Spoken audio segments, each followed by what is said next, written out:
உன்னை காக்கும்படி நான் உன்னோடே இருக்கிறேன். எரேமியா 1:8. காக்கும்படிக்கு நான் உன்னோடே ரோமர் 8:5-6. மாம்சத்தின்படி நடக்கிறவர்கள் மாம்சத்திற்குரியவைகளை சிந்திப்பார்கள், ஆவியின்படி நடக்கிறவர்கள் ஆவிக்குரியவைகளை சிந்திப்பார்கள். மாம்சம் சிந்தனை மரணம், ஆவியின் சிந்தனையோ ஜீவனும் சமாதானம்.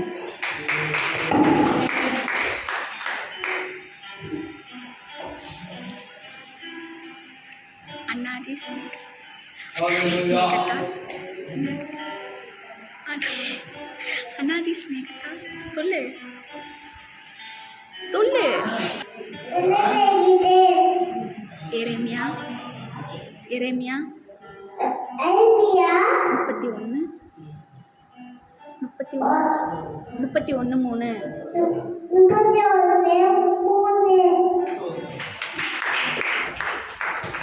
நிச்சயமாகவே நான் உன்னை ஆசீர்வதிக்கவே ஆசீர்வதிப்பேன்.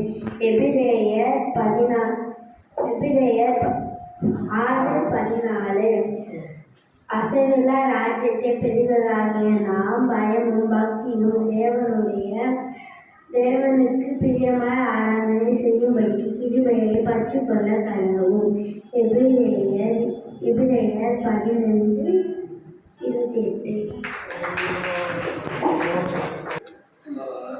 செவ்வாய்க்கிழமை அந்த வசனத்தை பாப்பா சொல்லிட்டான். என்ன வசனம்? நிச்சயமாகவே ஆசீர்வதிக்கவே பெருகவே பெருகச் செய்வேன். கர்த்தர் ஆபிரகாமோட சொன்ன வார்த்தை. அல்லேலூயா அல்லேலூயா.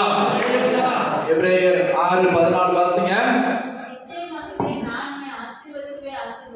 நிச்சயமாகவே அப்படின்னா அதுல மாற்றமே இல்லை. அதுல மாற்றமே இல்லை. 13:14 வாசிங்க. எபிரேயர் 13:14 புதிய ஏற்பாட்டுல 302ஆம் பக்கம்.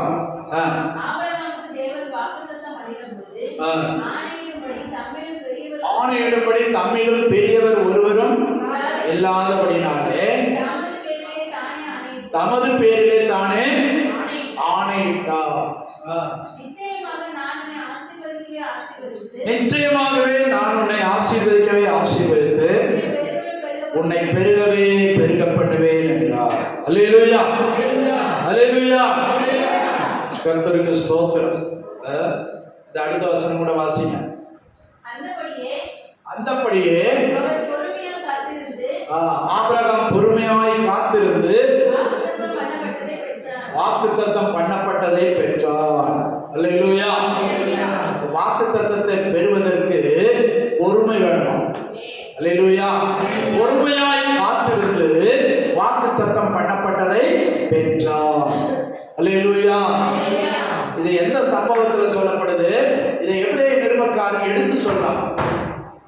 நமக்கு இந்த எபிரேய நிருபத்தை வாசிக்கிற புதிய ஏற்பாட்டு காலத்தில் ஜீவிக்கிற நமக்கு, கிறிஸ்துவின் ரத்தத்தால் மீட்டுக் கொள்ளப்பட்ட நமக்கு, அன்றைக்கு ஆபிரகாம் இயேசு கிறிஸ்துவுக்கு 2500 வருஷத்துக்கு முன்னால வாழ்ந்த ஒரு பரிசுத்தவான். அல்லேலூயா. தேவனுடைய வார்த்தைக்கு அப்படியே கீழ்ப்படிந்தவர். கர்த்தருக்கு ஸ்தோத்திரம்.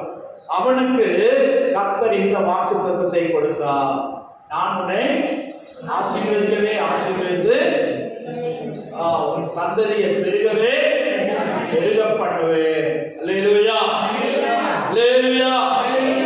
அப்போ அந்த உண்மை சம்பவம் எது என்று பார்க்க போனால் ஆதியாகமம் 22ஆம் அதிகாரம் 10ஆம் வசனத்திலிருந்து சொல்லப்படும். ஆதியாகமம் 22ஆம் அதிகாரம் 10ஆம் வசனம். பைபிள்ல முதல் புஸ்தகம் 24ஆம் பக்கம். சாரி 22 10ஆம் வசனம்.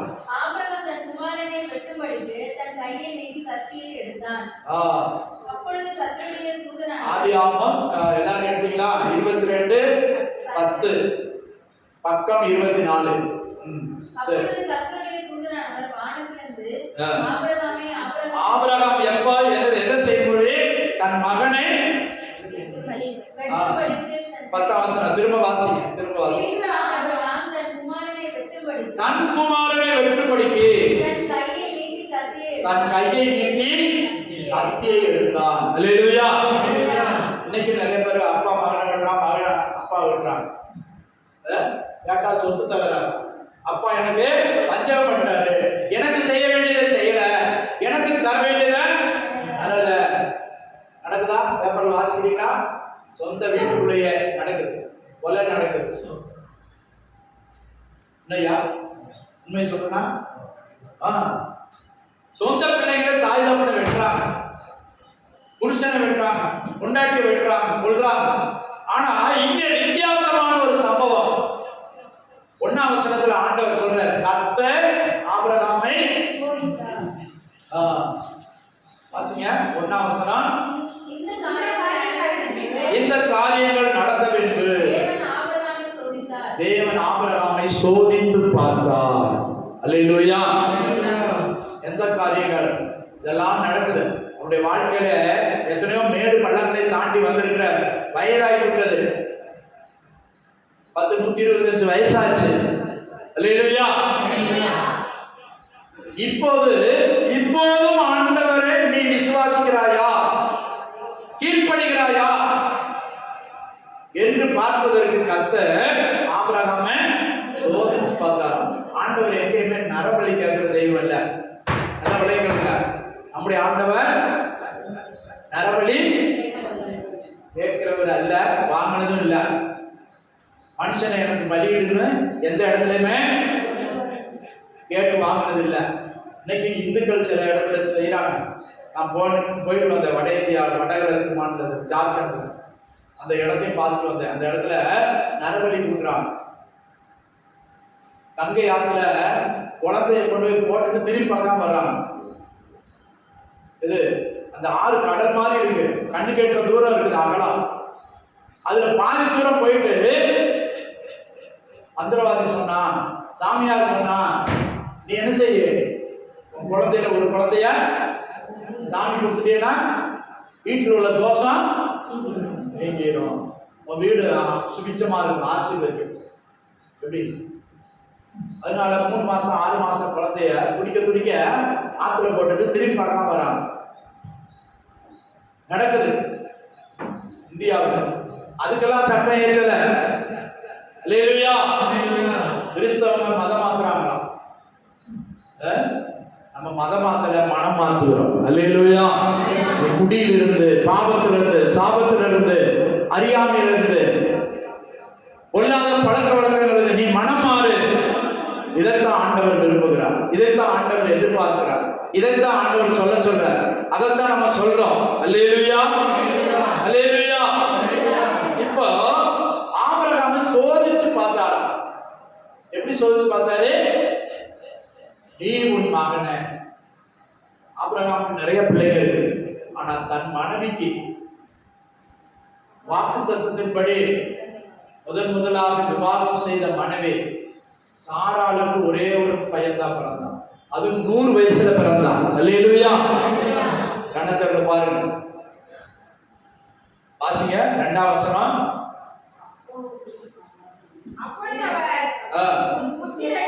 உன் புத்திரனும் ஏக சுதனும் நேசகுமாரனுமாகிய ஈசாக்கை மோரியா தேசத்துக்கு போய் அங்கே நான் உனக்கு குறிக்கும் மலைகளில் ஒன்றில் தகன பலினா ஒண்ணுமே தோலும் பாலும் ஒண்ணும் மீதி இருக்கக்கூடாது, முழுசா எரிச்சிடணும். அதான் தகன பலி. எதுவுமே மீதி இருக்கக்கூடாது, தலையோ வாழோ காலோ எதுவும் மீதி இருக்கக்கூடாது, முழுசா எரிச்சிடணும், முழுசா சாம்பலாகும். அதான் தகன பலி. அல்லேலூயா. தெளிச்சிடணும். முதல்ல சொல்லிட்டு ஆபிரகாமை சோதித்தார். இதை செய்வானா, கொடுப்பானா, கொடுக்க மாட்டானா, கொண்டு போவானா, போக மாட்டானா, அல்லேலூயா. ஆனால் ஆபிரகாம் கீழ்ப்படிந்து போனான். அதனாலதான் பைபிளை எழுதி வச்சு நமக்கு படிப்பினையாக எழுதி வைக்கப்பட்டது. ஆபிரகாம் அப்படி செய்தார். நம்முடைய முற்பிதாவாகிய நம்முடைய விசுவாசிகளுடைய பிதாவாகிய ஆபிரகாம் அப்படி செய்தார். அல்லேலூயா. மனைவிட்ட சாராட்ட சொன்ன மாதிரி தெரியல. நாங்க 2 பேரும் போயிட்டு வரோம், நான் போய் மகனை பலியிட போறேன் சொன்னதாக அங்க வசனம் சொல்லல. சொன்னா என்ன செய்வான்? இவன் கீழ்படுகிறான், மனைவி கீழ்படுவாங்களா? ஓ, ஒரு கணக்கு திருப்பிச்சா 125 வயசாகி போச்சு, மண் தலைக்கு இந்த மெண்டல் ஆகி போச்சு. ஆண்டவர் சொல்றாரு, அவனை வச்சு நான் ஆசீர்வதிப்பேன்றாரு, சந்ததியை பெருக பண்ணுவேங்கிறாரு. நீ கொண்டு போய் பலியிட போறேன்னு சொல்ற. மனைவிட்டு சொல்லியிருக்க மாட்டான். சில பேரை தடுத்துருவா, ஆண்டவருடைய சித்தம் நிறைவேறாது, போயிட்டான். சரி, எல்லாம் சொல்றதுக்கு நேரம் இல்லை. கவனிங்க, போனா கல்ல அடுக்கினா, கட்டையை வச்சான். என்ன கட்டை? எரிக்கிற தகன மேடை. கட்டையை அடுக்க வச்சான். அந்த கட்டையெல்லாம் யார் சுமந்துட்டு வந்தா? கட்டைகளை பிளந்து, நல்ல முரட்டு கட்டை, கட்டைகளை பிளந்து இவன் தலையிலேயே சுமக்க வச்சு அவனுடைய மனைவி மேல கொண்டு போக வச்சு, இப்ப அவனே பிடிச்சு என்ன செய்யறாரு? கட்டி வச்சு என்ன செய்யறாரு? கத்தி எடுக்கிறோம். இதான் சொல்றீங்க, கத்தி எடுக்கும்போது எப்படி எடுத்துக்கிறோம்? எத்தனையோ ஆட்டை கொண்டிருப்பாரு, மாட்டை கொண்டிருப்பாரு. ஆனா இப்போ வித்தியாசமா செய்யப்படுறாரு. என்ன செய்யப்படுறாரு? வித்தியாசம் என்ன செய்யறாரு? சொந்த மகனையே ஆண்டவர் கேட்டாரு, நீங்க செய்வீங்களா? நம்ம செய்வோமா? ஒரே ஒரு பையன். அல்லேலூயா. அது சொல்றாரு, 3 காரியம் சொல்றாரு பாருங்க. உன் ஏகபுத்திரனும் நீ நேசிக்கிற ஏகசுதன். 3 காரியம் சொல்றாரு பாருங்க. அந்த 2ஆம் வசனத்துல உன் நேசகுமாரனும் ஏகபுத்திரனுமாய் இருக்கிற ஈசாக்கை பலியிடணும். பேர் சொல்றாரு. இல்லைன்னா நீ மயங்கள்ல யார் யார் ஒரு ஆளை பலியிடுப்பா அப்படின்னா இஸ்மவேல் இருக்கான், முத பிறந்தவன். இன்னொரு பொண்டாட்டி இருக்கா, ஏத்துறாள். அவளுக்கு 6 பிள்ளைகள் இருக்கு. அதுல ஏதாவது ஒண்ணு பிடிச்சி சந்தோஷமா பலி எடுப்பான். ஆனா ஆண்டவர் 3 காரியம் சொல்றாரு. நீ நேசிக்கிற மாறன், உன் ஏகபுத்திரன் ஈசாக்கை பலியிடு. அல்லேலூயா. நான் காண்பிக்கும் தேசத்துக்கு நீ கொண்டு போ.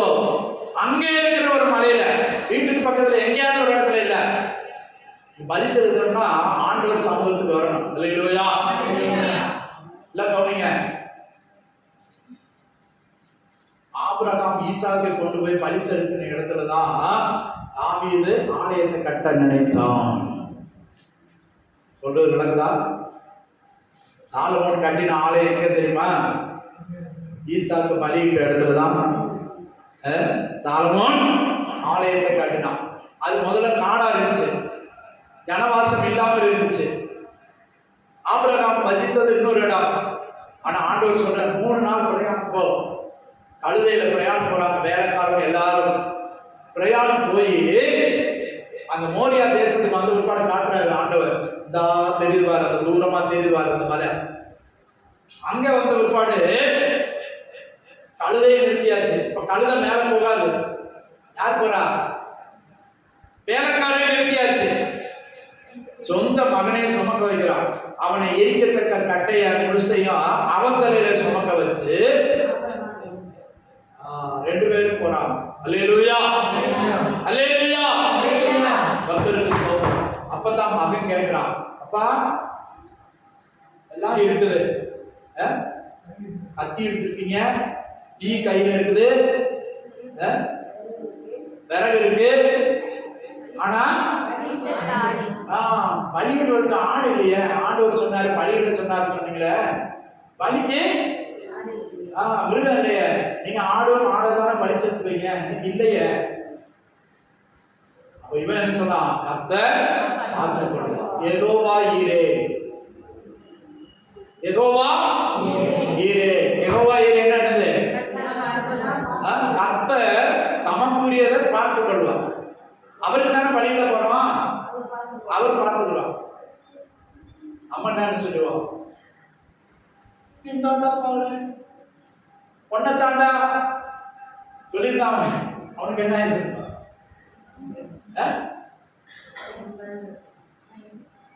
பயந்தவங்க மாத்திரமா செய்வோம். நம்ம பிள்ளைங்க என்ன செய்யும்? என்ன பள்ளியிட போறியா பிடிச்சு தள்ளி விட்டுட்டு விறகை போட்டு ஓடி போயிருக்கோம்.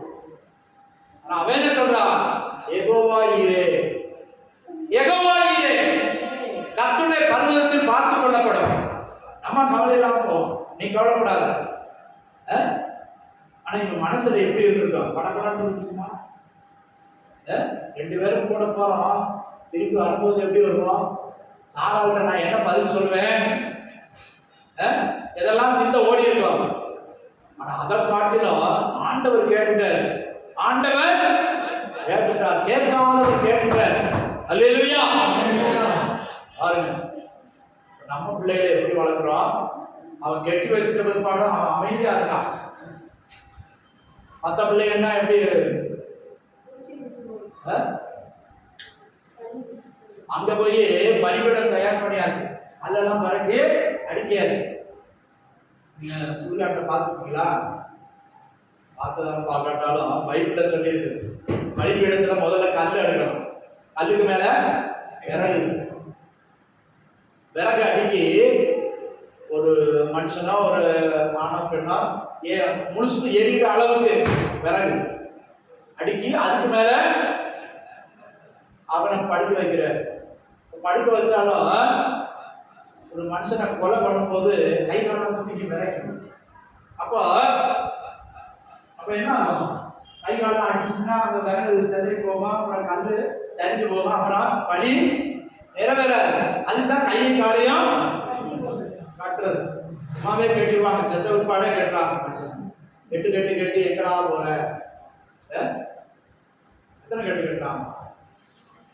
நாடிக்கு ஒரு கட்டு, கைக்கு ஒரு கட்டு, சிலர் இடுப்புல ஒரு கட்டு, அப்புறம் காலையும் கட்டுவாங்க. சிலர் அப்படியே ஒரு நாடா மாதிரி சுத்திடுவாங்க. அல்லேலூயா. இவனை கட்டி கத்தி எடுத்தார். சரி, விவரமா சொல்ற நேரம் இல்லை. அல்லேலூயா. கர்த்தருக்கு ஸ்தோத்திரம். 9ஆம் வசனத்திலிருந்து வாசிங்க. ஆதியாகமம் 22:9. தேவனாருக்கு சொல்லியிருந்த இடத்திற்கு வந்தார்கள். அங்கே ஆபிரகாம் ஒரு பலிபீடத்தை உண்டாக்கி கட்டைகளை அடுக்கி ஈசாக்கை கட்டி அந்த பலிபீடத்தில் அடுக்கிய கட்டைகளின் மேல் அவனை கிடத்தினான், படுக்க வச்சான். அல்லேலூயா. அடுத்து என்ன செய்யறான் வாசிங்க. வெட்டும்படிக்கு தன் கையை நீட்டி கத்தியை எடுத்தார். அல்லேலூயா. அதுவரை ஆண்டவர் பார்த்துட்டே இருக்க, கீழ்படுகிறானா, செய்யறானா, இல்ல கை காலம் நடுக்குதா, இல்லைன்னா அழுதுகிட்டு இருக்கானா. பெத்த மகனே நீ போறியடா,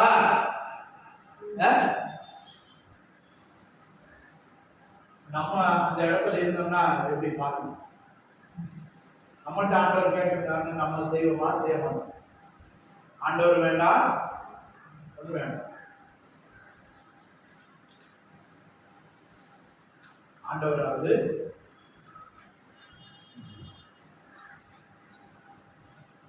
அந்த நிலைமையில நம்மளை வச்சு பாருங்க. ஆண்டவர் கேட்கிற தெய்வம் அல்ல, ஆனா சோதித்து பார்த்தா. அதான் முதல் வசனத்தில் சொல்லப்பட்டது, சோதித்து பார்த்தா. உன்னை சோதித்து பார்க்கும் போது நமக்கு இருக்கிறது எல்லாத்தையும் கொடுத்துருவோம், ஆனா பிள்ளைங்களை கொடுக்குமா? கட்டைகளை அடுக்கி அவனை கட்டி அவனை கிடத்தினான். கிடத்தினான்னு என்னது? படுக்க வச்சுட்டான், எடுத்தாங்க. அவனு கூட நல்லவனா இருந்தபடினால 10-25 வயசு இருக்கும். அவனும் ஆண்டவருக்கு தான்ப்பா, சரி பரவாயில்லப்பா அப்படின்னு நினைச்சுட்டான். அவனும் ஒப்பு கொடுத்துட்டான்.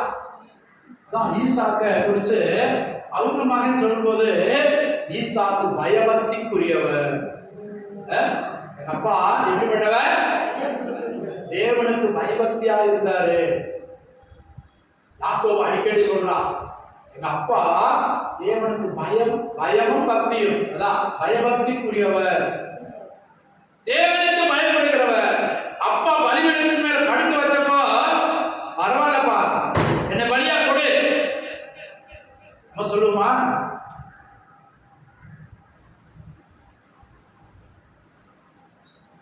நம்ம பிள்ளைங்க சொல்லுமா? இதனாலதான் விசுவாசிட தகப்பனாய் மாறிடும். அல்லேலூயா. இப்ப என்ன செஞ்சாரு? ஆண்டவர் தூதனை அனுப்பி கூப்பிட்டார். 11ஆம் வசனம். அப்பொழுது கர்த்தருடைய தூதன் வானத்திலிருந்து ஆபிரகாமே என்று கூப்பிட்டார். பாருங்க, 2 தடவை பேர் சொல்லி கூப்பிடுகிறார். பேர் சொல்லி கூப்பிடுகிற தேவன், பேர் சொல்லி அழைக்கிற தேவன். அல்லேலூயா, அல்லேலூயா. நம்முடைய பேர் ஆண்டவருக்கு தெரியும். நம்முடைய பேரு ஆண்டவருக்கு தெரியும். தங்கராஜையா, உங்க பேரு மாதிரி தேவதாஸ், தேவனுடைய தாசன், தேவனுடைய தாசன். கர்த்தருக்கு ஸ்தோத்திரம். தேவனுடைய தாசன். பாருங்கள், உன் பேர் ஆண்டவருக்கு தெரியும், உன் ஹைட் தெரியும், உன் வெயிட் தெரியும், நீ என்ன நிறம் எல்லாம் ஆண்டவருக்கு தெரியும். அல்லேலூயா, கர்த்தருக்கு ஸ்தோத்திரம். பிரியமானவர்களே, ஆண்டவர் ஆபிரகாமே ஆபிரகாமேன்னு கூப்பிடுறார். எப்ப? அத்தியை எடுத்த பிற்பாடு. அதுவரை காத்திருக்கிறார். அதுவரை அவனுடைய விசுவாசம், அவனுடைய நம்பிக்கை, அவன் தேவன் பேர் வைத்திருக்கிற அந்த நம்பிக்கை இருக்குதா? அல்லேலூயா. இது 1 செகண்ட் விட்டுருந்தா என்ன இருக்கும்? கத்தி எங்க விழுந்திருக்கோம்? கழுத்துல விழுந்திருக்கும். ஒவ்வொரு மிருகத்தையும் ஒவ்வொரு இடத்துல குத்துவாங்க, வெட்டுவாங்க. அல்லேலூயா, அல்லேலூயா. மனுஷன் கூட முக்கியமா கழுத்துல தான் வெட்டுறாங்க. மிருகங்களை கூட, ஆடு மாடை கூட வெட்டும் போது எதா இருக்கிறாங்க? கோடி அறுக்கும் போது கூட எங்க இருக்கிறாங்க? கழுத்து தான் இருக்கிறாங்க. ஆடு மாடு அறுக்கும் போது கூட கழுத்து தான் இருக்கிறாங்க. அந்த நரம்பு கட் ஆயிடுச்சுன்னா சரீரத்துக்கும் தலைக்கு உண்டாத தொடர்பு விட்டு போகுது. கர்த்தருக்கு ஸ்தோத்திரம். கத்தியை எடுத்தார், கர்த்தர் கூப்பிட்டார். அல்லேலூயா. எப்படி கூப்பிட்டாரு? வாசிங்க. கூப்பிட்டார். அப்ப சொல்றார், இதோ அடியே. அப்பொழுது அவர் என்ன சொல்றாரு? பிள்ளையாளர் மேல கையை போடாது, அவனுக்கு ஒன்றும் செய்யாது, அவனை புத்திரன் என்றும் ஒரே மகன் பார்க்காம எனக்காக ஒப்புப்படுத்தபடினார். ஆண்டவர் சொல்றார், பாருங்க, உன்னை பற்றி நீ தேவனுக்கு பயப்படுகிறவன் என்று இப்பொழுது அறிந்திருக்கிறேன். அல்லேலூயா. இப்பொழுது உன்னை குறித்து நான் ஒரு சாட்சி சொல்றேன். ஆண்டவரால் சாட்சி. இப்பொழுது நான் என்ன சொல்றேன்? நீ தேவனுக்கு பயப்படுகிறவன். அல்லேலூயா. நீ தேவனுக்கு பயப்படுகிறவன் என்று நம்மை பற்றி ஆண்டவர் எத்தனை பேருக்கு சொல்லுவாங்க? தேவனுக்கு பயப்படு, உண்மையாகவே தேவனுக்கு பயப்படுகிறவர்கள். தேவ பயம் பக்தி இருந்துச்சுன்னா அதே மாதிரி செய்வாங்க. அல்லேலூயா. அதே மாதிரி செய்வாங்க. பயம் பக்தி இல்லைன்னா செய்வாங்க. இதுல 2 காரியத்தை நான் சொல்ல விரும்புகிறேன். ஆண்டவர் ஆபிரகாமை குறித்து சொல்லுகிற காரியம், இப்பொழுது நீ தேவனுக்கு பயப்படுகிறவன். அல்லேலூயா, அல்லேலூயா. நம்மள எத்தனை பேரை குறிச்சு ஆண்டவர் அப்படி சொல்ல முடியும்? நீ கடந்து வந்த பாதையெல்லாம் நான் உன்னை திருப்பி பார்க்கும்போது இந்த 2025 வருடத்துல ஏப்ரல் மாசம் 6ஆம் தேதி வரை உன்னை நான் பார்த்த அளவில் நீ தேவனுக்கு பயப்படுகிறவன், நீ தேவனுக்கு பயப்படுகிறவன் என்று நம்மை குறித்து எத்தனை பேருக்கு சாட்சி சொல்ல முடியும்? ஆண்டவர் பேரை கூப்பிட்டு சொல்லுகிறார், நீ தேவனுக்கு பயப்படுகிறார், தேவனுக்கு பயந்து ஜீவிக்கிறவன் என்று நம்மை குறித்து சாட்சி சொல்ல முடியுமா? நமக்கு அப்படிப்பட்ட சாட்சி இருக்கிறதா? நாம் இப்படிப்பட்ட சந்தர்ப்பங்களை முழுமையாக நம்மை ஒப்புக் கொடுக்கிறோமா? அல்லேலூயா. அப்போதுதான் அங்க திரும்பி பார்க்கலாம் ஒரு ஆடுகள் முள்ளில சிக்கி கொண்டு ஒரு புதர்ல ஒரு சிக்கி கொண்ட ஆடை ஆண்டவர் காட்டுறார். வாசிங்க இந்த வசனம். ஆபிரகாம் தன் கண்களை ஏறெடுத்து பார்க்கும்போது இதோ பின்னாக புதரிலே கொம்புகள் சிக்கி கொண்ட ஒரு ஆட்டுக்கடாவை கண்டான். போய் அது அங்க போய் சிக்கிக்கிடுச்சு, அதுக்கு மீள முடியல, புதர்ல போய் சிக்கிடுச்சு. இப்ப அப்பனும் நானும் போய் ஆண்டவருக்கு சோத்திரம், ஆண்டவருக்கு சோத்திரம், என் உயிரை காப்பாத்தினாரு, என் உயிரை திரும்ப தந்தாரு. அல்லேலூயா. பழைய ஏற்பாட்டுல ஈசாக்கு இயேசுவுக்கு நிழலாட்டமாய்ப்பார். இயேசு எப்படி தன்னையே பலியா ஒப்பு கொடுத்தது போல ஈசாக்கும் அன்னை ஒப்பு கொடுத்தார், நல்ல வாலிபத்தில் ஒப்பு கொடுத்தார். அல்லேலூயா. கர்த்தருக்கு ஸ்தோத்திரம். இப்ப அந்த ஆட்டை பிடித்து கொண்டு வந்து என்ன செய்யறாங்க? அதை தன் குமாரனுக்கு பதிலாக தகன பலியிட்டார். அல்லேலூயா, அல்லேலூயா. இப்பதான் அந்த இடத்துக்கு முதல்ல என்ன சொன்னாங்க? கர்த்தர் பார்த்துக் கொள்வார்னு சொன்னாங்க. 14ஆம் வசனம். அந்த இடத்துக்கு தான் யெகோவா ஈரே, கர்த்தர் பார்த்துக் கொள்வார் முதல்ல சொன்னான். இப்ப அது எபிரேய பாஷையில யெகோவா ஈரே. அல்லேலூயா. சத்தமா தான் சொல்லுங்களேன், யெகோவா ஈரே, கர்த்தர் பார்த்துக் கொள்வார். நமக்கானது எனக்கானது கர்த்தர் பார்த்துக் கொள்வார். என் தேவைகள் மத்தியில, என் பிரச்சனைகள் மத்தியில, என் கண்ணீரின் மத்தியில, என் கலக்கத்தின் மத்தியில கர்த்தர் பார்த்துக் கொள்வார். அல்லேலூயா, அல்லேலூயா. உங்களுக்கு எத்தனை பேருக்கு விசுவாசம் இருக்கு? கர்த்தர் பார்த்துக் கொள்வார். பாடல்ல கூட ஒரு பாட்டு பாடணும்ல, யெகோவா ஈரே எல்லாமே பார்த்து கொள்வி, யெகோவா ஈரே எல்லாமே பார்த்து கொள்வி, கலங்கலப்பா கலங்கலப்பா கலங்கலப்பா கலங்கலப்பா கர்த்தர் புகழிடாமே கருத்தோடு தோலை தேடுவே, கர்த்தர் புகழிடாமே கருத்தோடு தோலை தேடுவே. அல்லேலூயா. இந்த 14ஆம் வசனத்தை சீக்கிரம் வாசிங்க. யெகோவா ஈரே என்று பெயரிட்டார். கர்த்தருடைய பர்வதத்திலே இந்நாள் வரைக்கும் சொல்லப்படுகிறது. இப்ப திரும்ப பலி இட்டாங்க, ஆட்டை பிடிச்சு பலி இட்டாங்க. பலி இட்ட பிற்பாடு திரும்ப ஆண்டவர் பேசுறாரு. முதல் தடவை பேசினாரு, கத்தி போடாத, அல்லேலூயா, நிறுத்து. இப்ப இரண்டாவது விஷயம் ஆண்டவர் பேசுறாரு. ஆபிரகாமை கூப்பிட்டு நீ உன் புத்திரன் என்றும் தேவசுதன் என்றும் பாராமல் இந்த காரியத்தை செய்தபடியால் இதுதான் விளக்கமா சொல்றாரு பாருங்க, நான் உன்னை ஆசீர்வதிக்கவே ஆசீர்வதித்து சந்ததியை வானத்தின் நட்சத்திரங்களைப் உன் போல, சந்ததி வானத்தின் நட்சத்திரங்களைப் போல கடற்கரை மணலைப் போல, கடற்கரை மணலைப் போல பெருகவே பெருக பெருகவே பெருக பண்ணுவேன். உன் சந்ததியார் தங்கள் சத்துருக்களின் வாசல்களை உன் சந்ததியார் தன்னுடைய சத்துருக்களின் வாசல்களை சுதந்திரித்துக் கொள்வார்கள். பாருங்க, ஆசீர்வாதம் எப்படி வருது பாருங்க. நீ என் சொல்லுக்கு கீழ்ப்படிந்தபடியினால் பாருங்க, அடுத்ததா சொல்ற இந்த ஆசீர்வாதம் எப்படி வருது? நீ என் சொல்லுக்கு கீழ்ப்படிந்தபடினால். இன்னைக்கு நமக்கு ஒரு ஆராதனை போனா நைட் விட்டு போயிட்டு வந்தோம்னா அன்னைக்கு ஆராதனை கட்டு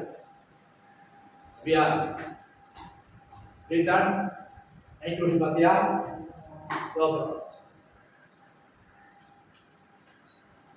சிலர் நைட் டியூட்டி பார்த்தா ஆராதனை கட்டு.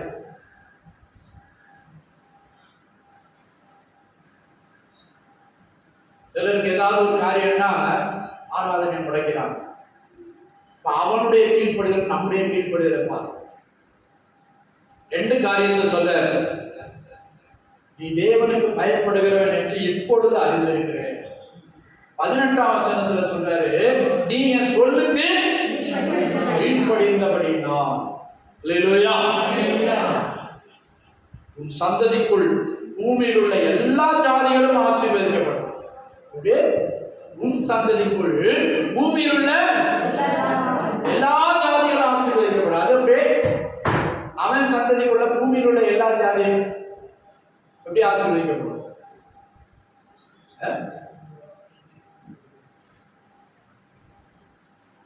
அது எப்படி? ஒருத்தருக்கு பிறகு ஒரு சந்ததி பூமியில் உள்ள வம்சமெல்லாம் ஆசீர்வதிக்கப்படணும். எப்படி? இன்னைக்கு நம்ம ஆபிரகாமை விசுவாசிகள பிதா என்று நம்ம சொல்றோம். அல்லேலூயா, அல்லேலூயா. முஸ்லிம்கள் சொல்றாங்க, எங்க பூர்வ பிதா இப்ராஹிம். யூதர்கள் சொல்றாங்க, என்னுடைய பிதா ஆபிரகாம். அல்லேலூயா. இப்ப இந்தியாவுல யாரெல்லாம் ரட்சிக்கப்படுறாங்களோ, யாரெல்லாம் ரட்சிக்கப்படுறாங்க, அவங்க எல்லாம் ஆபிரகாம எங்க விசுவாசிகளுடைய பிதா, எங்க பிதா. அதான் பூமியில் உள்ள வம்சங்கள் எல்லாம், பூமியில் உள்ள எல்லா ஜாதியும். புரியுதா புரியலையா? எந்த ஜாதியில ரட்சிக்கப்பட்டாலும், பரமாத்மாவை ரட்சிக்கப்பட்டாலும் அவங்களுடைய விசுவாசிகளுடைய பிதா யாரு? ஆபிரகாம். பிள்ளைமார் ரட்சிக்கப்பட்டாலும் ஆபிரகாம் தான் தகப்பன். முதலியார் ரட்சிக்கப்பட்டாலும் ஆபிரகாம் தான் தகப்பன். நாடார் ரட்சிக்கப்பட்டாலும் ஒரே தகப்பனுடைய பிள்ளைகளாக மாறுகிறோம். அப்ப நம்ம விசுவாசிகளுடைய தகப்பன் யாரு? ஆபிரகாம். அல்லேலூயா. அதனாலதான் இங்க சொன்னாரு, உன் சந்ததிக்குள் சகல ஜாதிகளும் ஆசீர்வதிக்கப்படும். யாரெல்லாம் விசுவாசிக்கிறாங்க, யாரெல்லாம் தேவனை விசுவாசிக்கிறாங்களோ அவங்க எல்லாரும் எந்த ஜாதிக்குள்ள வராங்க? விசுவாச ஜாதி, பரிசுத்த ஜாதி. அல்லேலூயா. நீங்க எந்த ஜாதியா இருந்தாலும் பரவாயில்ல, நீங்க விசுவாசிகளுடைய பிதாவாகிய ஆபிரகாமுடைய அட்டவணையில வந்துடுங்க. அல்லேலூயா. நானும் தேவனை விசுவாசிக்கிறேன். என்னுடைய முதல் விசுவாசி யாரு? ஆபிரகாம். அந்த அட்டவணையில மாத்திரம். அல்லேலூயா, அல்லேலூயா. ஏசாயாவில் சொல்லியிருக்கிறது, உங்களுடைய தகப்பனை திரும்பி பாருங்கள்.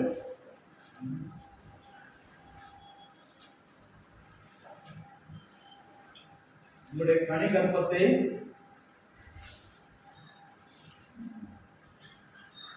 ஏசாயா 51 வசனம் வாசிங்க. 1-2.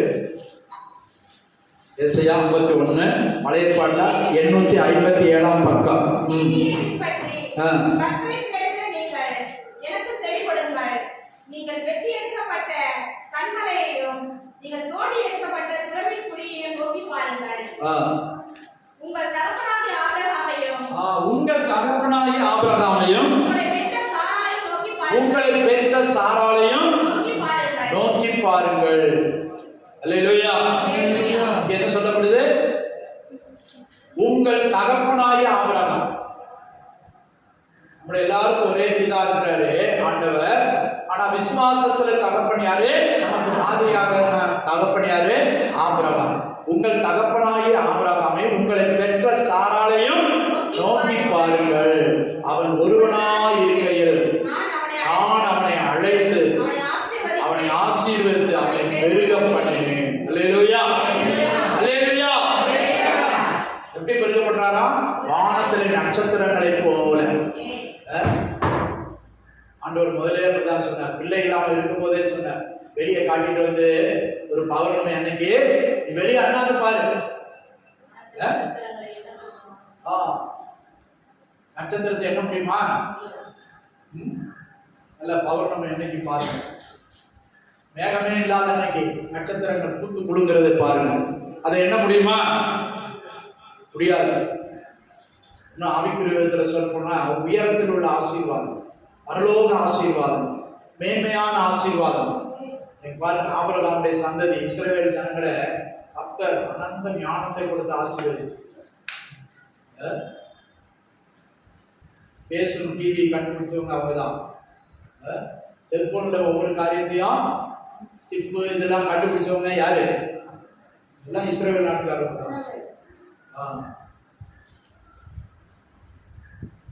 விஞ்ஞானத்துல யுத்தத்துல அதான் சொல்றாங்க, 100 முஸ்லீம் சரியா ஒரு யூதன் சொல்லு.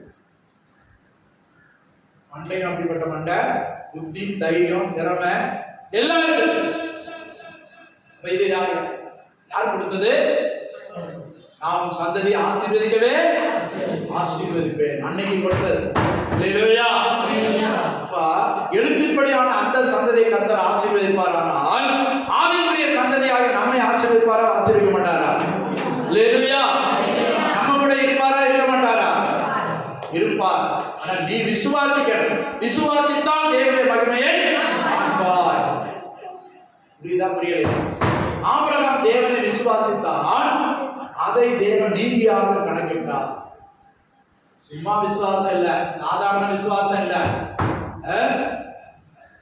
ஏதோ வந்த போன விசுவாசம் இல்ல, தன் மகனையே பலியாய் ஒப்பு கொடுத்தார். அல்லேலூயா, அல்லேலூயா.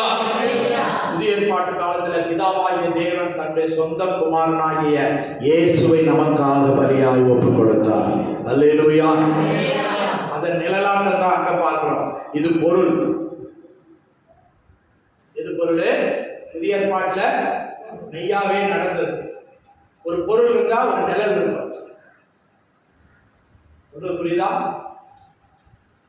பொருள் இல்லாம நிழல் இல்ல. ஒரு மரம் இருக்கா, நிழல் வரும். கர்த்தருக்கு ஸ்தோத்திரம். அல்லேலூயா. வெட்டாந்தர ஒண்ணுமே இல்லாம நிழல் விழுமா? விழாது. இயேசு பலியாய் தன்னையே ஒப்பு கொடுத்ததுனால நமக்கு ரட்சிப்பு கிடைத்திருக்குது.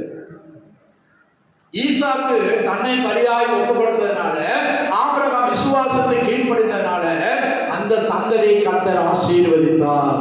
அல்லேலூயா. இன்றைக்கும் வானத்திலே நட்சத்திரங்களை போல, கடற்கரை மணலை போல கர்த்தர் அவர்களை பெருக பண்ணியிருக்கிறார். இன்னைக்கு யுத்தம் நடக்குது. சுத்திலும் 27 முஸ்லிம் நாடுகள் அவன் ஒரு ஆளா இருந்து எல்லாரையும் அடிக்கிறான். ஒரு ஆளா இருந்து எல்லாரையும் பக்கம் பாருங்க, ஒன்றும் செய்ய முடியாது. 1200 பேரை கொண்டதுக்கு 50,000 பேரை கொண்டான்.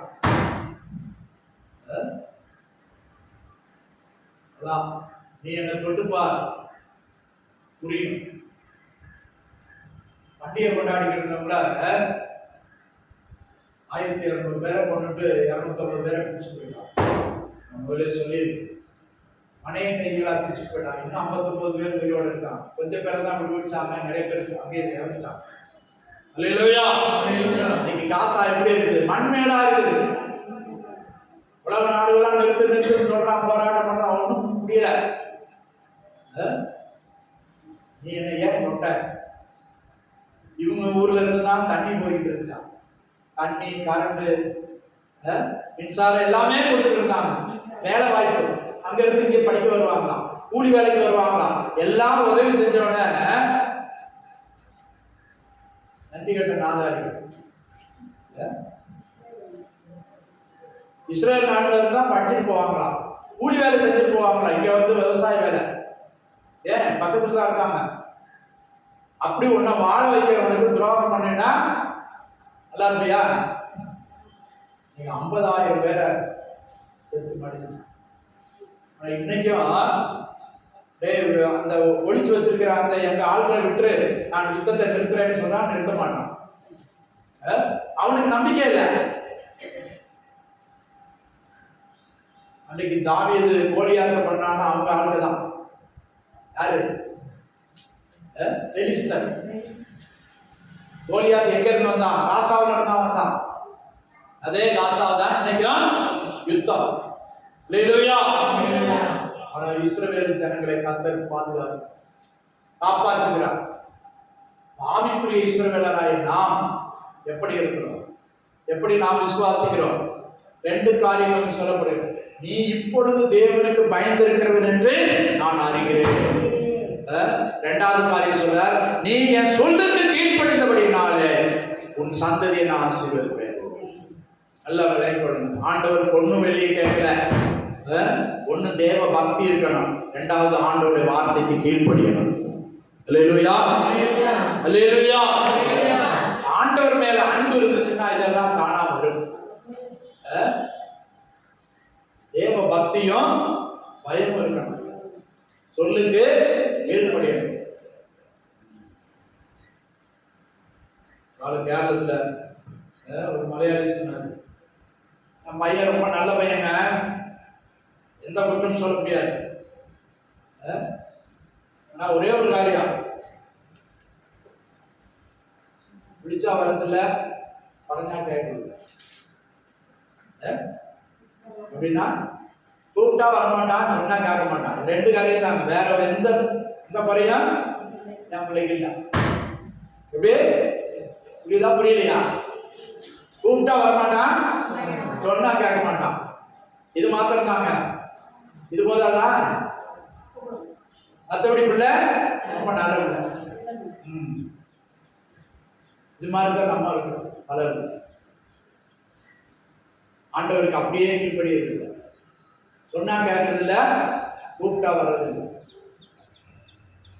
அதுக்குதான் எத்தனை பேர் இருப்பாங்க. ஆண்டவர் ஆபிரகாம்கிட்ட சொன்னாரு, இவன்கிட்ட சொன்னா கீழ்ப்படிவான், இவன்கிட்ட சொன்னா செய்வான். முதல்ல சொன்னேன், நோவா பெரிய பணக்காரன் இல்லை, ஆனா அவனை கொண்டு ஆண்டவர் வேலை உண்டாக்க சொன்னார். அவன்கிட்ட சொன்னா கீழ்ப்படிவான். இப்ப யார்கிட்ட சொன்னா கீழ்ப்படிவாங்களோ அவங்கள்ட்ட தான் ஆண்டவர் சொல்லுவார். அல்லேலூயா. சின்ன சின்ன காரியம் சொல்லி பார்ப்பாரு, செய்யாத அப்படி விட்டுருவாரு. இதையே செய்யல, கொஞ்சத்துல உண்மையுள்ளவனு கர்த்தர் அநேகத்தில் அதிகாரியாக போவார். அல்லேலூயா. அதான் இப்ப இவன் செய்வானா செய்ய மாட்டானா? நான் சொல்றேன், எனக்கு மனுஷ பலி தேவையில்லை, ஆனா ஆபிரகாம் சொன்னா செய்வான். அவனை நான் சோதித்து பார்க்கிறேன். யார் ஆண்டவர் சோதிச்சு பார்க்கிறாரா? கர்த்தருக்கு பயந்தவர்களே ஆண்டவர் சோதிச்சு பார்க்கிறார். சங்கீதம் 11:5 வாசிங்க சீக்கிரம்.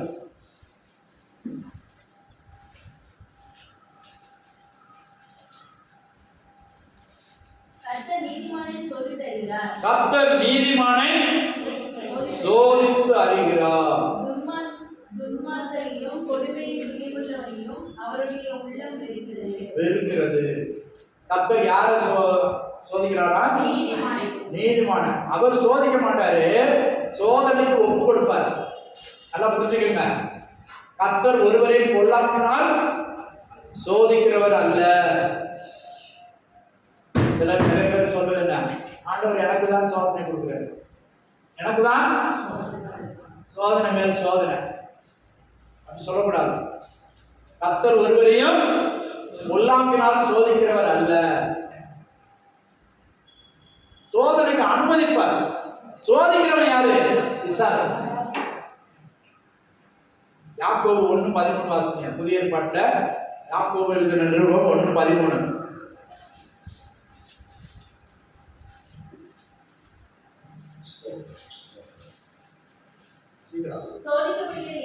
சோதிக்கப்படுகிற எவனோ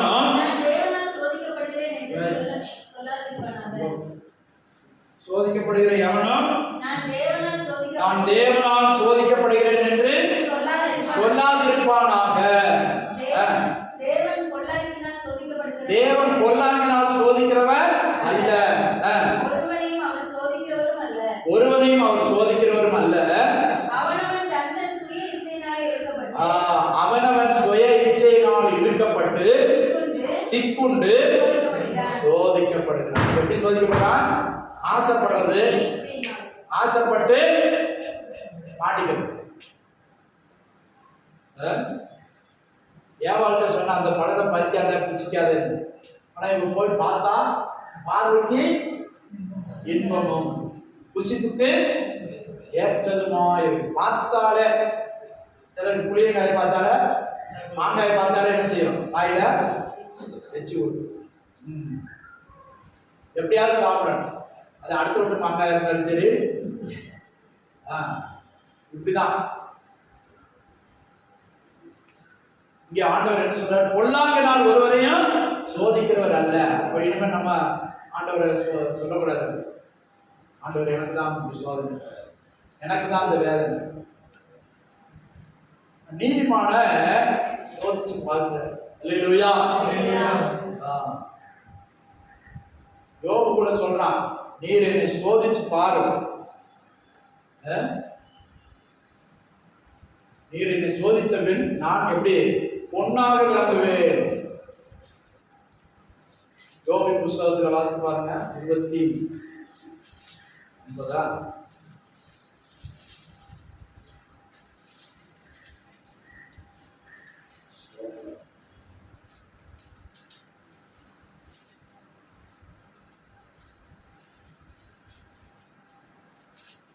23:10 வாசிங்க. யோபின் புஸ்தகம் 23:10. ஆனாலும் நான் போகும் வழியை அவர் அறிவார். நான் போகும் வழியை அறிவார். அவர் என்னை சோதித்த பின் நான் பொன்னாக விளங்குவேன். அல்லேலூயா. 23:10. சோதிச்சு பார்க்கட்டும். என்னை தீல போட்டு பார்க்கட்டும். தீல போட்டாலும் பொண்ணு என்ன பித்தளை ஆயிருமா? அழுக்குதான் எரிஞ்சு போகும். பொண்ணு பொண்ணாதான் இருக்கும். உருகினாலும் பொண்ணுதான். குப்பையில எத்தனை வருஷம் தங்கத்தை போட்டிருந்தாலும் குப்பையில இருந்து எடுத்தாலும் நல்லா சோப்பு போட்டு கழுவுங்க, தீயில போட்டு பாருங்க, அது மேல இருக்கிற அழுக்குதான் எரிஞ்சு போகும். பொண்ணாதான் இருக்கும். இப்ப யோபு சொல்ற, அவர் என்னை சோதித்த பின் நான் பொன்னாக விளங்குவேன். அல்லேலூயா. பொன் விலையேற பெற்ற விசுவாசம். எனக்கு ஆண்டவர் மேல விசுவாசம். அதான் அவன் சொல்றான், அவர் என்னை கொன்று போட்டாலும் அவர் மேல் நான் நம்பிக்கையாக இருப்பேன். அல்லேலூயா. அல்லேலூயா. கர்த்தருக்கு ஸ்தோத்திரம். நேரமாக இருப்போ நம்முடைய விசுவாசம் எப்படி? ஆண்டவர் நம்முடைய விசுவாசத்தை தராசுல வச்சு தூக்கி பார்க்கிறார். உன் விசுவாசம் எப்படி இருக்கு? கடுகு மாதிரி இருக்கணுமா? எப்படி இருக்கணும்? கடுகு மாதிரி இருக்கணும். கொத்தமல்லி மாதிரி இருக்க கூடாது. தனியா மாதிரி இருக்க கூடாது. நம்ம விசுவாசம் எப்படி இருக்கணும்? கடுகு மாதிரி இருக்கணும். அப்படின்னா என்னது? தனியாவை நசுக்குனா என்ன ஆகும்? சோடையா இருக்கும். கடுகு நசுக்குமா? அல்லேலூயா. கர்த்தருக்கு ஸ்தோத்திரம். அதான் உங்களுடைய விசுவாசம் கடுகளவு கடுகு போல நிறைஞ்சிருக்கணும். சோடையா இருக்கக்கூடாது, சொத்தையா இருக்கக்கூடாது. வருஷம் கடக்கிறது, ஒரு மாசம் கடக்கிறது, ஒரு விசுவாசத்துல வளரணும், பெருகணும். அல்லேலூயா. ஆபிரகாமை போல மாறணும். எதை கேட்டால் நான் கொடுப்பேன், என்னத்தை கேட்டால் கொடுப்பேன். அல்லேலூயா. கர்த்தருக்கு நமக்கு இருக்கிறதுல நல்லதை கொடுக்கணும். அவன் யாரையோ கொண்டு போய் பலியிடல, ஈசாக்க இருக்கிறதுல யாரும் நேசிக்கிறாங்கப்பா. வயசு காலத்துல எனக்கு கொஞ்சம் ஒரு குமாரனை கொடுத்தாரு. பொண்டாட்டி பொண்ணுக்கு வயசு இல்லை. அல்லேலூயா. அவளுக்கு வயசாகி போச்சு, சரீரம் செத்து போச்சு. எப்படி இருக்கு?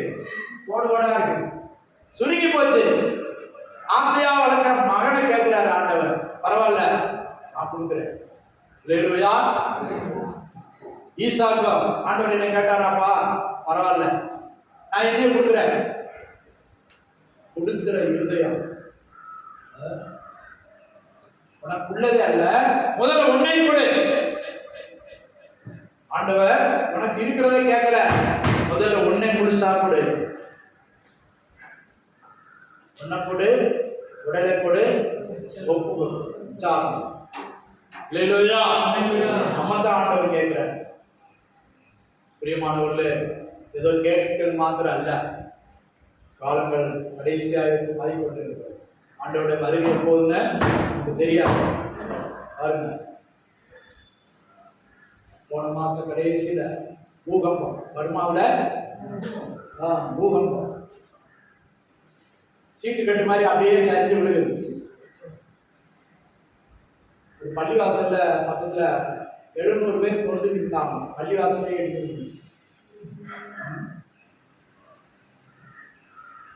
தொழுது கொண்டு இருந்தவங்க மேல 700 பேர் மேல அப்படியே சரிந்து விழுந்தது. அல்லேலூயா. இப்பவும் ஜப்பான்ல ஒரு அறிவிப்பு கொடுத்துருக்காங்களாம், அதற்காட்டிலும் பெரிய ஒரு பூகம்பம் வரப்போது, ஏறக்குறைய 3 லட்சம் பேரு சாகிறதுக்கு ஏற்ற ஒரு வாய்ப்பு. பூமியில தட்டு அப்படியே இழகி கொண்டிருக்கு. சரி, நடக்குதோ நடக்கல, 2வது காரியம், சாவை குறித்து பயப்படுகிறது அல்ல, நம்முடைய முடிவிலே ஆபிரகாம் இன்னைக்கு விசுவாச வீரனாய் கடந்து போயிட்டான். அவனை குறித்து ஆண்டவர் எழுதி வச்சிருக்கார். பல நூற்றாண்டுகள், சதாப்தங்கள் கடந்து போனது, பல 1000 வருடங்கள் கடந்து போனது. இன்னைக்கு இஸ்ரவேலர் என்ன செய்யறாங்க, என்னுடைய தகப்பன் ஆபிரகாம், அவர் சம்பாதித்த தேசம், அவர் செலுத்தின கிரயம், அது பேரு நாங்க பெற்ற நன்மை, நாங்க விட்டு கொடுக்க மாட்டோம். அல்லேலூயா. கர்த்தர் அவர்களை ஆசீர்வதித்தார், உயர்த்தினார். இன்னைக்கு பாருங்க, யூதன் எங்க போறானோ இங்கெல்லாம் அவனை மேன்மையாக வச்சு, ரஷ்யாவில் இருக்காங்க, சைனாவில் இருக்காங்க, அமெரிக்காவில் இருக்காங்க. அவங்க கையில தான் எல்லாம் நிதி நிலைமை, பேங்க்லாம் அவங்க கையில தான் இருக்கும், பிரைவேட் பேங்க். இன்னைக்கு கூட நீங்க பாருங்க, முத்தூட்டு பேங்க், அது யாரு, அது கூட ஒரு கேரளாவில் ஒரு கிறிஸ்தவர், ஆர்சி கிறிஸ்தவர், சிரியன் கேத்தலிக் பேங்க்கு, இன்னும் நிறைய பேங்க். திருச்சூர் இருக்கிற ஒரு பட்டணத்தில் அவங்க தான் மினி முத்தூட்டு, அவங்க குடும்பத்தார் தான் எல்லாம் வச்சிருக்காங்க. அல்லேலூயா. அமெரிக்காவில் பெரிய பெரிய பணக்காரர்கள்லாம் யூதர்கள், சயின்டிஸ்ட்கள், விஞ்ஞானிகளா இருக்காங்க, கண்டுபிடிக்கிறவங்களா இருக்காங்க. கர்த்தர் உயர்த்தி வச்சிருக்கிறார். அதான் வானத்தின் நட்சத்திரம். வானத்தின் நட்சத்திரம் என்னது? உயர்வா மேல உயர்த்தி காட்டுறாரு அவங்க யூதர்கள். இன்னைக்கு ஒரு நியூஸ் பார்த்தீங்கன்னா, இஸ்ரேல் நாட்டை பற்றியோ யூதரை பற்றியோ சொல்லுவாங்க. நோபல் பிரைஸ் எல்லாம் 70% பெற்றவங்க அவங்க தான். அமெரிக்காவில் இருப்பாங்க, ஜெர்மன்ல இருப்பாங்க, பிரான்ஸ்ல இருப்பாங்க. பிரான்ஸ்ல இன்னாரு நோபல் பிரைஸ் பெற்றாரு அப்படின்னா அவன் யாருக்கு ஆராய்ந்து பார்த்தா அவன் வந்து யூதனா. யூதன் யாரு? இந்த ஆபிரகாமுடைய சந்ததி. அல்லேலூயா. கர்த்தர் பாருங்க, அவங்களுக்கு ஞானத்தை கொடுத்து வைத்திருக்கிறார், அறிவை கொடுத்து வைத்திருக்கிறார். ஸ்டார்ட் அப் கம்பெனிகள் எல்லாம் அங்கதான் இருக்கு. அவன் வேலையை பார்த்துக்கிட்டு இருக்கான். ஆனா அந்த முஸ்லிம்கள் என்ன செய்யறாங்க, அவங்களுக்கு அப்பப்போ ஒரு மிசைல் அனுப்புறது, அவங்கள அடிக்கிறதுக்கு பார்க்க பூமியிலே இல்லாம தொடச்சு மாத்தணும் அப்படின்னு தீர்மானம் பண்றான். ஆனா முடியாது, சொல்லிட்டு கடைசி அவன் தான் அடிவாங்க. அல்லேலூயா. கர்த்தருக்கு ஸ்தோத்திரம். கர்த்தருடைய ஆசீர்வாதம் அவர்கள் தலைமையில இருக்கு. அந்த ஆபிரகாம் கொடுத்த ஆசீர்வாதம் இன்னைக்கு வரை மாறல. அல்லேலூயா. கர்த்தர் என்ன சொல்றார்? நான் உன்னை ஆசீர்வதிக்கவே ஆசீர்வதித்து உன்னை பெருகவே பெருக பண்ணுவேன். உன் சந்ததியார் சத்துருக்களுடைய வாசல்களை சுதந்திரிப்பார்கள். அல்லேலூயா. உன் சந்ததிக்குள் நான் பூமியில் உள்ள சகல ஜாதிகளை, எந்த ஜாதியில பிறந்தாலும் சரி, நீ விசுவாசிக்கும் போது, ஆண்டவரை விசுவாசிக்கும் போது, நீ விசுவாசிக்கிற தகப்பனுடைய ஆபிரகாமுடைய சந்ததியாய் மாறுகிறாய். அல்லேலூயா, அல்லேலூயா. அதுதான் உனக்குள் நான் சந்ததிகளை ஆசீர்வதிப்பேன். கர்த்தருடைய நாமம் பாருங்க. தன்னை கொண்டே ஆசீர்வதித்தேன் என்று சொல்றார். என்னை காட்டிலும் பெரியவர் யாரும் இல்லாதபடினால நான் என்னை கொண்டே அவனை ஆசீர்வதித்தேன். அல்லேலூயா. நீ உன்னை பலியாய் ஒப்புக்கொடு, உன் சரீரத்தை பலியாய் ஒப்புக்கொடு, ஜீவ பலியாய் ஒப்புக்கொடு. நீ இதுவரை உலகத்துக்கு ஆசாபாசங்களுக்கு ஓடினது போதும். இனி நான் ஆண்டவருக்கு பிரியமாய் ஜெபிப்பேன். இனி என் கை கால்கள் ஆண்டவருக்கும் ஆண்டவருடைய ஆலயத்துக்கு நேராக ஓடும்.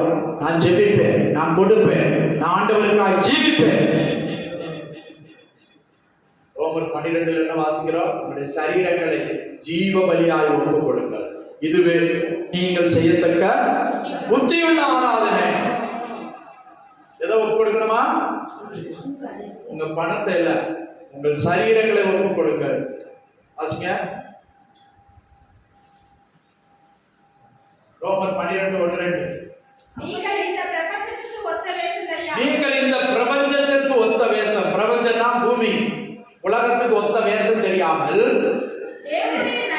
தேவனுடைய நன்மையும் பிரியமும் பரிபூர்ணமான சித்தம் உங்கள் மனம் புதிதாக, அல்லேலூயா, விசுவாசியோட மனம் புதிதாகணும், பிரகாசிக்கணும். பழைய நினைவுகள், பழைய சிந்தைகள், பழைய ஆசை இச்சைகள் இதெல்லாம் மாறணும். மனம் புதிதாகணும். மனசு இதுதான். மனசு இருக்கிறது இங்க இருந்தா மனசு, இதுல இருந்தா உதிக்குது. நெற்றியில நல்ல சிந்தை உண்டாகும், நல்ல நோக்கம் உண்டாகும். உங்கள் மனம் புதிதாகிறதுனாலே மறுரூபமாகும், டிரான்ஸ்ஃபர்மேஷன். அல்லேலூயா. அடுத்த வசனம், ரெண்டாம் வசனம் வாசித்தீங்களா? ரெண்டாம் வசனம், புத்தியுள்ள ஆராதனை. ஒன்னாம் வசனம்,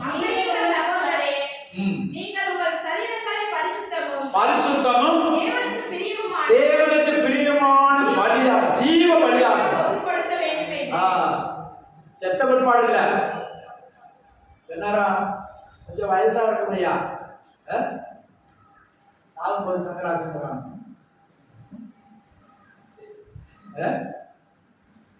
நல்லா இருக்கும் போதே ஆண்டவருக்கு கொண்டு ஒப்பு கொடுக்கணும். நாலு கழிக்க முடியாத நேரத்தில் இல்லை, நல்ல வாணிபத்தில் ஆண்டவருக்காக கொடுக்கா வேலை செய்யணும். சின்ன வயதிலே ரட்சிக்கப்பட்டா அவங்க வாழ்க்கை மூலமா அநேகர் ரட்சிக்கப்படுவாங்க, ஆண்டவரை அறிவாங்க, தெரிந்து கொள்வாங்க, அவங்களும் ஆண்டவருடைய பிள்ளைகளை மாறுவாங்க. அல்லேலூயா. சில பேர் சொன்னா இந்த வயசு அப்படித்தான் இருப்பாங்க, கொஞ்சம் போகட்டும், கொஞ்சம் போகட்டும், மரணம் போகட்டும் விடுமா? உங்களை ஜீவ பலியாக ஒப்புக் கொடுங்கள், இதுவே நீங்கள் செய்யத்தக்க புத்தியுள்ள ஆராதனை. இப்ப எத்தனையோ ஆராதனை இருக்கு, ஆண்டவர் புத்தியுள்ள ஆராதனை. என்ன போட்டிருப்பா? Reasonable service. இன்னும் சில பைபிள்ல அக்செப்டபிள் சர்வீஸ், கர்த்தர் ஏற்றுக்கொள்ளுகிற ஆராதனை. நம்முடைய ஆராதனைக்கு ஆண்டவர் ஆமென்னு சொல்லணும். நம்முடைய பிரசங்கத்துக்கு, நம்முடைய பாட்டுக்கு, நீங்க சொல்ற சாட்சிக்கு ஆண்டவர் ஆமென்னு சொல்லணும். ஏதோ சொல்லிட்டு போனா போதாது. சொல்லுவாரா? இதுதான் நம்ம சிந்தித்து பார்க்கணும். அல்லேலூயா. கர்த்தருக்கு ஸ்தோத்திரம். பிரியமானவர்களே, புத்தியுள்ள ஆராதனை செய்யும். எத்தனையோ ஆராதனைகள் இருக்குது, எப்படியோ ஆராதனைகள் இருக்கு, சடங்காச்சாரமான ஆராதனைகள் இருக்குது. ஆனா புத்தி உள்ள ஆராதனை செய்யக்கூடிய கர்த்தர் நாம இங்கே கொண்டு வந்திருக்கார். ஐயா சொன்னாங்கல்ல, பெர்மான்ஸ் ஐயாவே சிலைய தொட்டு கும்பிட்டு இருந்தார். இன்னைக்கு அவரை வெளியே கொண்டு வந்துட்டார். ஒரு காலத்துல பாதகாட்டும் போது சினிமா பாட்டை ரசிச்சுட்டு இருப்பார். அவர்தான் சொன்னது. அவங்களுக்கு அதெல்லாம் தப்புன்னு தெரியாது. ஆட்சியில சினிமா பாட்டு ரசிக்கிறது பெரிய பாவம்லாம் இல்லை. அப்படி நான் இருந்தேன். இப்ப ஆண்டவரை துதிக்கும்படியா கர்த்தர் எனக்கு கிருபை பாராட்டி இருக்கிறார். இப்ப ஆவியோட பாடுறாரு, கருத்தோடும் பாடுறாரு. அவருக்கு கேட்ட பாட்டுகள் பாருங்க முழு உலகத்திலும் பாடப்படுது. ஆவியோடும் கருத்தோடும் ஆண்டவரை துதிக்கணும். நம்முடைய தேவன் ஆவியா இருக்கிறார். அவரை தொழுது கொள்கிறவர்கள் ஆவி இல்லாத செத்த ஆராதனை. அதான் சிஎஸ். நானும் சிஎஸ் தான் பிறந்து வளர்ந்தேன். ஆவி இல்ல, அனல் இல்ல, குழந்தைகள் ஞானஸ்தானம் குற்றம் சொல்றது இல்ல. இந்த காலத்துல ரட்சிக்கப்பட்ட போதகர்லாம் இருக்காங்க, நல்லா வழி நடத்தினாங்க, சபையை நல்லா கட்டிச்சுட்டா கொண்டு போனாங்க. இப்ப நமக்கு வெளிச்சம் தந்திருக்கிறார், ஆவியை தந்திருக்கிறார். ஆவியோடும் கருத்தோடு நாம் தேவனை தொழுது கொள்ளணும். ஆவியோடு உண்மையோடும் ஆண்டவரை தொழுது கொள்ளணும். அதற்காகத்தான் நம்மை கொண்டு வந்திருக்கிறார். ஹல்லேலூயா, ஹல்லேலூயா, ஹல்லேலூயா. எல்லாரும் எழுந்து நிற்போம். எழுந்து கர்த்தரை மகிமைப்படுத்துவோம். ஆண்டவருக்கு நம்மை ஒப்பு கொடுப்போம். ஆண்டவருக்கு நம்மை ஒப்பு கொடுப்போம். ஹல்லேலூயா. ஸ்தோத்திரம், ஸ்தோத்திரம், ஸ்தோத்திரம், ஸ்தோத்திரம், ஸ்தோத்திரம். கர்த்தர் நல்ல வார்த்தைகளை தந்தார். நாம் கீழ்ப்படிவோம். நாம் ஆண்டவருக்கு கீழ்ப்படிவோம். ஆண்டவருக்கு கீழ்ப்படிவோம். ஆண்டவருக்கு முக்கியமாய் நடப்போம். ஆண்டவருடைய சித்தத்தை செய்வோம். ஹல்லேலூயா. ஸ்தோத்திரம், ஸ்தோத்திரம், ஸ்தோத்திரம், ஸ்தோத்திரம், ஸ்தோத்திரம். இயேசு ராஜா, ஸ்தோத்திரம், ஸ்தோத்திர ராஜா, ஸ்தோத்திர ராஜா, ஸ்தோத்திர ராஜா. கர்த்தருடைய கரங்களை ஒப்பு கொடுப்போம். நம்மை ஒப்பு கொடுப்போம். ஈசாக்கு ஒப்பு கொடுத்தது போல ஆண்டவரே என்னை பலியாய் ஒப்பு கொடுக்கிறேன். ஜீவ பலியாய் ஒப்பு கொடுக்கிறேன். ஆண்டவரே என்னை நானே ஒப்பு கொடுக்கிறேன் என்று சொல்லுவோம். ஹல்லேலூயா. ஸ்தோத்திரம், ஸ்தோத்திரம், ஸ்தோத்திரம், ஸ்தோத்திரம், ஸ்தோத்திரம். ஹல்லேலூயா, ஹல்லேலூயா, ஹல்லேலூயா, ஹல்லேலூயா. இயேசு ராஜா ஸ்தோத்திர ஆண்டவரே, ஸ்தோத்திர ஆண்டவரே, ஸ்தோத்திர ஆண்டவரே, ஸ்தோத்திரம் ஆண்டவரே, ஸ்தோத்திரம் ஆண்டவரே, ஸ்தோத்திரம் ஆண்டவரே. ஹல்லேலூயா, ஹல்லேலூயா, ஹல்லேலூயா. கிருபை, கிருபை, கிருபை, கிருபை, கிருபை, கிருபை, கிருபை, கிருபை, கிருபை. கர்த்தர் நம்மை பார்த்துக் கொள்வார். கர்த்தர் நம்முடைய காரியங்களை பார்த்துக் கொள்வார். யெகோவா ஈரே என்பது அவருடைய நாமம். எல்லாம் பார்த்துக் கொள்வார். உனக்கானவைகளை பார்த்துக் கொள்வார். உன் காரியங்களை முழுமையாக ஒப்பு கொடுத்து விசுவாசத்தில் பூரண நிச்சயமுடையவர்களாக மாறுவோம். விசுவாசத்தில் பூரண நிச்சயமுடையவர்களாக மாறுவோம். ஹல்லேலூயா, ஹல்லேலூயா, ஹல்லேலூயா. யெகோவா ஈரே எல்லாமே பார்த்து, யெகோவா ஈரே எல்லாமே பார்த்து கொள்வே. காலங்களப்பா நாங்கள் காலங்களப்பா, காலங்களப்பா நாங்கள் காலங்களப்பா. கர்த்தர் நாமம் என் புகழிடமே, தமிழோடு துதித்திடுவே. சொல்லுங்க. கர்த்தர் நாமம் என் புகழிடமே, தமிழோடு துதித்திடுவே. யெகோவா நித்தியே என்னாலும் வெற்றி தருவே.